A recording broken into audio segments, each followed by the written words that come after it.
Hello students, welcome to my channel, that is Study Time by Komal Goyal. Students, in previous classes we have started with the chapter number 6, that was staffing, fine. And in that video we have already talked about introduction and importance of staffing. And आज की video में हम start करेंगे process of staffing. And बेटा मैंने आपको पहले भी बताया है, whenever we are talking about function of management, हर फंक्शन का प्रोसेस बहुत इंपॉर्टेंट है. चाहे वो प्लानिंग हो, ऑर्गेनाइजिंग हो, स्टाफिंग हो, डायरेक्टिंग हो, कंट्रोलिंग हो, कोई भी फंक्शन आप ले लीजिए, उसके प्रोसेस से क्वेश्चन आपसे पूछा ही जाता है. और जब भी प्रोसेस की बात आती है हम हमेशा बात करते हैं एक सीरीज में, एक स्टेप वाइज प्रोसेस में. तो आज के वीडियो में हम स्टार्ट करेंगे प्रोसेस ऑफ स्टाफिंग से, जहां पे हम बात करेंगे 8 स्टेप्स की. ठीक है, चलिए सबसे पहले अगर हम बात करते हैं बेटा प्रोसेस ऑफ स्टाफिंग में estimating manpower requirements. Whenever we are talking about estimating manpower requirement, manager जब भी अपने ऑर्गेनाइजेशन में ह्यूमन रिसोर्स को प्लेस कराता है, ह्यूमन रिसोर्स को हायर करता है, सबसे पहले होती है human resource planning. Manager needs to do some planning for that. ये वो वाली प्लानिंग है जो हम स्टार्टिंग में पढ़ते थे, ये प्लानिंग है ह्यूमन रिसोर्स प्लानिंग. ठीक है, जहां पे मैनेजर को 2 पॉइंट से डिस्कस करना होगा. First work load analysis and another one is work force analysis. जब भी बेटा हम बात करते हैं वर्क लोड एनालिसिस के, वर्क फोर्स एनालिसिस की, वर्क लोड एनालिसिस का मतलब है यहाँ पे वर्क लोड. लोड मतलब कितना लोड है, कितना प्रेशर है, मीन्स टोटलिटी. हम यहाँ बात करते हैं टोटल एम्प्लॉइज. ठीक है, मुझे कितने टोटल एम्प्लॉइज चाहिए, क्योंकि हम ह्यूमन रिसोर्स प्लानिंग की बात कर रहे हैं. तो human resource, number of human resource हमें कितने रिक्वायर्ड है ऑर्गेनाइजेशन में. And work force analysis, work force analysis का मतलब वर्क फोर्स कितनी है हमारे पास, कितना स्टाफ है, कितने लोग हैं. इट मीन्स हमारे एग्जिस्टिंग एम्प्लॉइज.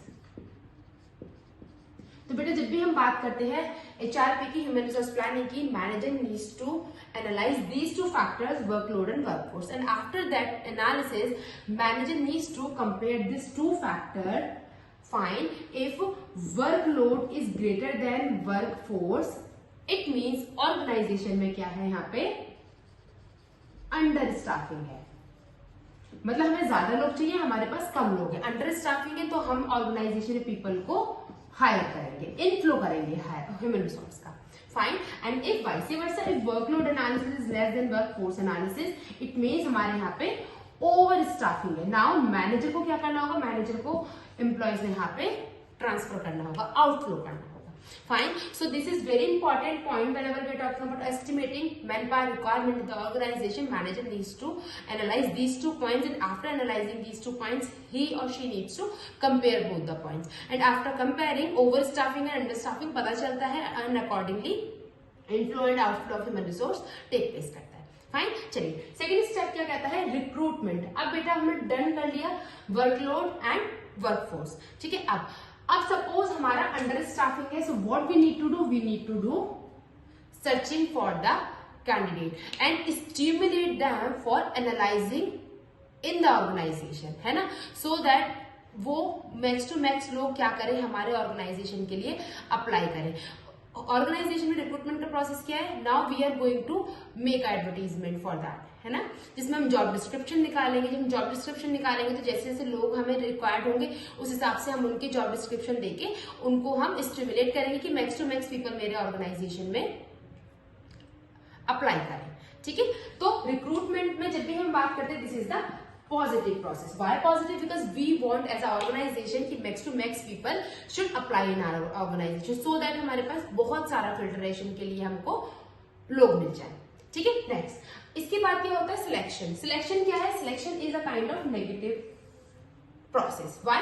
बिकॉज सिलेक्शन में जब मैक्स टू मैक्स लोग रिक्रूटमेंट में हमारे यहाँ अप्लाई कर रहे हैं, उसकी फिल्टरेशन करके क्रीमी लेयर को लाना, जो हमारे बंदा, जो हमारे जॉब डिस्क्रिप्शन के हिसाब से हमें रिक्वायर्ड है, हमको चाहिए, हमको सुटेबल है, हम उस बंदे को अपने ऑर्गेनाइजेशन में सेलेक्ट कर रहे थे. तो बाकी के जो इतने सारे लोग आते हैं उनमें से छटनी करके जब कुछ लोग सिलेक्ट किए जाते हैं तो बाकी के लोग जो चले गए, इट मीन्स नेगेटिव. इतने सारे हैं उनमें से आपने हटा दिए, नेगेटिव प्रोसेस. ठीक है, सो आपका एमसीक्यू रेडी हो जाता है. Recruitment is a positive process and selection is a negative process. Fine. चलिए नेक्स्ट, अब हमने सिलेक्ट कर लिया, अब हम क्या करेंगे, अब हम उस बंदे को ऑर्गेनाइजेशन में प्लेस कराएंगे.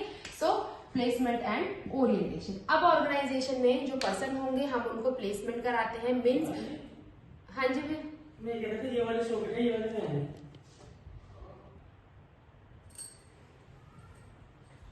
की जिन्हें आपने अपने ऑर्गेनाइजेशन में सेलेक्ट किया है उनको आप प्लेस भी करेंगे, ठीक है। So now next step is placement and orientation. अब यहाँ पे हम अपने एम्प्लॉयज का, जो हमारे यहाँ पे न्यू कमर्स होते हैं, हम उनका प्लेसमेंट एंड ओरिएंटेशन सेशन कराते हैं, जहाँ पे हम अपने न्यू एम्प्लॉय को अपने ऑर्गेनाइजेशन के साथ फैमिलियर कराते हैं, सो दैट हमारे ओल्ड एम्प्लॉयज हमारे न्यू एम्प्लॉयज का कुछ इंटरेक्शन हो सके एंड जो न्यू एम्प्लॉय ऑर्गेनाइजेशन में आने वाला है वो थोड़ा सा सेटल डाउन हो सके and A positive environment create हो सके। फाइन।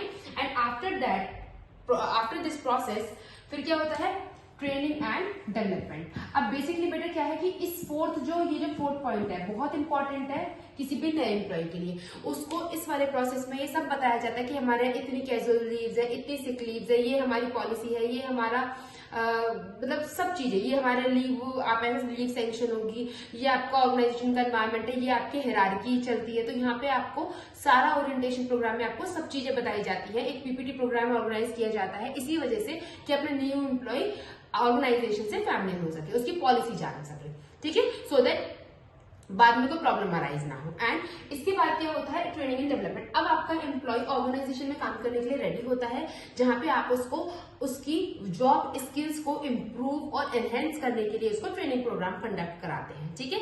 इसके बाद तुरंत से ये प्रोग्राम स्टार्ट हो जाता है, so that that particular person will get that ability जिसके लिए उसको हायर किया गया है एंड वो जॉब कर सके जैसे इस ऑर्गेनाइजेशन में रिक्वायर्ड है, ठीक है। Next, after this training and development programme, अब हम क्या करेंगे, हम अपने एम्प्लॉय को कुछ टाइम परफॉर्मेंस करने देंगे एंड उसके बाद हम उसका परफॉर्मेंस अप्रेजल करते हैं। परफॉर्मेंस अप्रेजल का मतलब क्या है, हम उसकी परफॉर्मेंस को अप्रेज करते हैं। Appraise in what terms, appraise in against some standards. यहाँ पे आपका मैनेजर आपके लिए कुछ स्टैंडर्ड सेट कर देता है and after setting those standard, these standards will be communicated to that employee also, and after communicating those standards with the employees also, this will be compare standard and actual performance, and after comparing the performance, if this is up to the mark performance, so यहाँ पे क्या होता है बेटा, employ का promotion and career planning होती है। मतलब भाई जब एम्प्लॉय अच्छा काम कर रहा है ट्रेनिंग के बाद आप उसे प्रमोट भी करेंगे ना, तो अगर आपके स्टैंडर्ड्स आप मीट कर पाते हैं, अगर आपकी performance up to the mark होती है, अगर आप अच्छे से ऑर्गेनाइजेशन की रिक्वायरमेंट्स को फुलफिल करते हैं, सो अल्टीमेटली यहाँ पे आपका प्रमोशन एंड करियर प्लानिंग के बारे में ऑर्गेनाइजेशन बेसिकली सोचता है, जहां पे हम बोलते हैं development,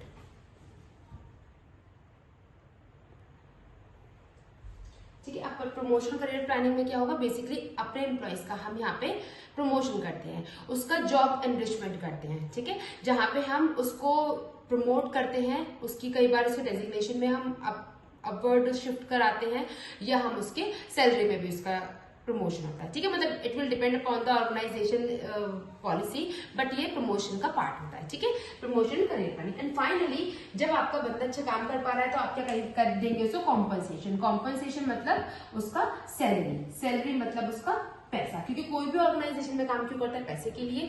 so this is compensation is related to the price of your job. Price of your job can be salary और वेजेस। अब वेरी वेरी इंपॉर्टेंट बेटा, price of the job can be direct and indirect. Fine.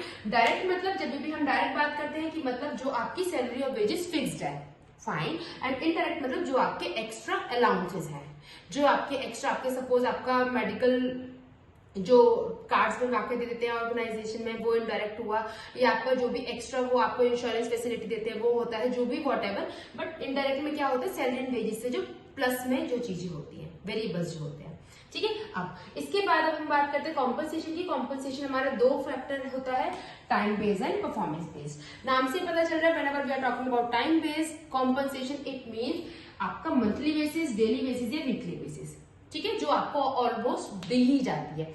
And performance based क्या होता है बेटा, output produce की, आपने जितनी यूनिट्स प्रोड्यूस की होती है उस हिसाब से जब आपका कॉम्पनसेशन की हम बात करते हैं, that compensation is known as performance based organisation, ठीक है। परफॉर्मेंस बेस्ड कॉम्पनसेशन, जहां पे हम बात करते हैं बेसिकली ये फैक्ट्री के जो एम्प्लॉयज होते हैं उन पे इम्प्लीमेंट होता है, एंड ये आपका टाइम बेस्ड नॉर्मली सब पे होता है। Fine. So that's all about the process of staffing. I hope आपको आटे स्टेप कंप्लीटली आपको समझ आए होंगे। I have talk about each and every step in detail and I hope आपको क्लैरिटी मिल गई है। फिर भी आपको कोई डाउट है आप कमेंट सेक्शन में लिख सकते हैं। Thank you so much guys for watching in, thank you, take care, bye bye, thank you.